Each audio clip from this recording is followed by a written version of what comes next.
வாழ்வோம் வாழ்விப்போம். இது இறைவாக்கு. இறைவனிடமிருந்து தன் அடியார்களுக்கு வழங்கப் பெறும் அருள் அமுதம். ஒன்றாம் அருளமுதம். வாசம் வாக்கு ஒன்று. நான் உங்கள் மத்தியில் வாசம் செய்கிறேன்.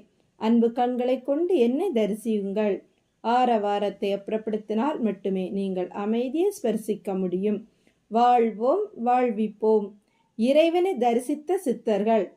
மருத்துவால் மலை அடிவாரத்தில் ஒருவர் கையில் ஒரு குரங்கோடு தலையில் குல்லா அணிந்து பீடி புகைத்தபடி இருக்கிறார் என்று செய்தி கிடைக்க ரத்தினம் பணிக்கர் இறைவனிடம் அதை தெரிவித்தார். அவருக்கு இந்த மாதிரி வித்தியாசமான நபர்களை பார்த்தாலோ கேட்டாலோ அவர்கள் சித்தராக இருக்குமோ என்ற எண்ணத்தில் உடனே போய் தரிசிப்பார். அது மட்டுமல்ல, தன்னால் என்ன உதவிகள் செய்ய முடியுமோ அதை உடனே செய்து கொடுப்பார். இதற்கு காரணம் உண்டு. அவருடைய தாத்தா அப்பாவின் அப்பா சின்ன வயதிலேயே சித்தர்கள் மீது ஆர்வத்தால் வீட்டை விட்டே சென்று விட்டார். இவரும் இவரின் அப்பாவும் அவரை தேடி அலைந்து சித்தர்கள் வாடை பிடிக்க ஆரம்பித்து விட்டது. அந்த வண்ணம் இவரை பற்றி கேள்விப்பட்டதும் முதலில் இறைவனிடம்தான் கூறினார். உடனே அவரை போய் பார்ப்போம் என்று காரில் அழைத்து சென்றார். மலை அடிவாரத்தில் உள்ள பஸ் ஸ்டாப்பு பக்கத்தில் காரை நிறுத்திவிட்டு இருவரும் இறங்கினர். அங்கே ஒரு மரத்தின் அடியில் குத்துக்கால் வைத்து இருந்து பீடி பிடித்து கொண்டு இருந்தார். தலையில் குல்லா போட்டவர் பக்கத்தில் குரங்கும் எந்த கயிறும் கட்டப்படாமல் உட்கார்ந்து இருந்தது. அதன் அருகில் உணவு பொட்டலம் விரித்து வைக்கப்பட்டு இருந்தது. பக்கத்தில் நின்றவர் ரத்தினம் பணிக்கரை வணக்கம் அண்ணாச்சி என்று கும்பிட இருவரும் தலையை ஆட்டியபடியே இறைவனிடம், இவன்தான் நம்ம இன்ஃபார்மர். எங்க இந்த மாதிரி சித்த புருஷர்களை கண்டாலும் உடனே எனக்கு தெரிவிக்க சொல்லி இருக்கிறேன். கூடவே கொஞ்சம் காசும் கொடுத்து இருக்கிறேன். இப்ப இந்த பொட்டலமும் இவன்தான் வாங்கி வச்சிருப்பான் என்று சொல்ல சிரித்தபடியே அவரும் தலையை ஆட்ட இறைவன் அவருக்கு ஒரு கும்பிடு போட்டார். தெரிந்தோ தெரியாமலோ நல்ல தொண்டு பண்ணுகிற பாக்கியம் இவனுக்கு கிடைத்திருக்கிறது. ரத்தின பணிக்கர் இறைவனை ஆச்சரியத்தோடு பார்த்தார். காரணம், இறைவன் யாரையும் சீக்கிரம் கும்பிடுவதும் இல்லை, அப்படி அவரும் பார்த்ததும் இல்லை. பீடி இழுத்து கொண்டு இருந்தவர் இறைவனை கண்டதும் சட்டென பீடிய தூர வீசிவிட்டு நமஸ்காரம் ஜி என்று கைகளால் கும்பிட்டார். இறைவன் சிரித்தார். ரத்தினம் பணிக்கர் முழித்தார். உங்களுக்கு இவரை தெரியுமா என்று இறைவனிடம் கேட்க, குல்லாசாமி பகுத் மாலும் என்று பட்டண பதில் கூற, வட இந்திய ஆசாமிக்கு நாம பேசுறது புரியுதே என்று இறைவனிடம் மெதுவாக காதில் கூற, மேரா பகவான்ஜி என்று அவர் கூறியதும் ரத்தினம் பணிக்கர் உசாரானார். காதில் சொல்றதும் கேட்டு பதில் சொல்றாரே என்று அவர் மனம் ஊகிப்பது புரிந்தது. இறைவன் முற்றுப்புள்ளி வைக்க நினைத்தார். இவர் உரோம ரிஷி, அருவத்தில் எங்கும் இருப்பார்.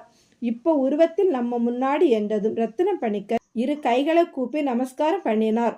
உடனே உரோம ரிஷி பிரசாதம் தோ என்றதுதான் தாமதம். பக்கத்தில் இருந்த குரங்கு தாவி பாய்ந்து ரோட்டை கடந்து எதிர்புறம் இருந்த கடையில் தொங்கிய வாழைத்தாரிலிருந்து ஒரு பழத்தை பீத்து கொண்டு ரோட்டில் சென்ற பஸ் கார்களை விலக்கியபடி தாண்டி அவர்கள் பக்கம் வந்து ரத்தினம் பணிக்கர் கையில் கொடுக்க ஆச்சரியம் தாங்காமல் பார்க்க, இறைவன் நீங்க தானே கும்பிட்டீங்க, உங்களுக்கு பிரசாதம் கொடுக்கிறார் என சொல்ல அதற்குள் கடைக்காரர் திட்டியபடியே குரங்கை அடிக்க கையில் ஒரு குச்சுடன் ரோட்டை தாண்டி அவர்கள் பக்கம் வர ரத்தினம் பணிக்கரை பார்த்ததும் பவ்யமாக அண்ணாச்சி நீங்க என்று இழுக்க, இவர் காசு கொடுப்பார் என்று இன்ஃபார்மரை சொல்ல, கடைக்காரரோ அண்ணாச்சி அதெல்லாம் வேண்டாம், ஒரு குலையையே கொண்டு வர மாட்டேனா, அடிக்கடி குரங்கு தொல்லை, அத போலத்தான் இதையும் அடிக்க ஓடி வந்தேன், மன்னிச்சிடுங்க அண்ணாச்சின்னு திரும்பி நடக்க இன்ஃபார்மருக்கு ரத்தினம் பணிக்கர் கண்ணை காட்ட அவர் பின் தொடர்ந்து செல்ல, இறைவன் அண்ணாச்சி சாப்பிடுங்க என்றதும்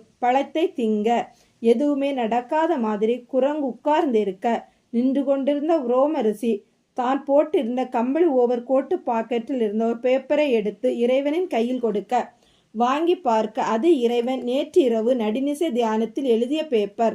ரத்தினம் பணிக்கர் என்னது தமிழ் மாதிரி இருக்கு என்று இழுக்க, நேற்று தியானத்தின் போது இரவில் எழுதியது, இவர் காட்சியில் வந்து படிக்க கொடுங்க என்றார். எழுதி கொண்டு இருந்த பேப்பரை அவரிடம் நீட்டினேன். அதை இப்போ எனக்கு திருப்பி தருகிறார். குழப்பத்தில் பாதி மயக்கத்தில் மீதி.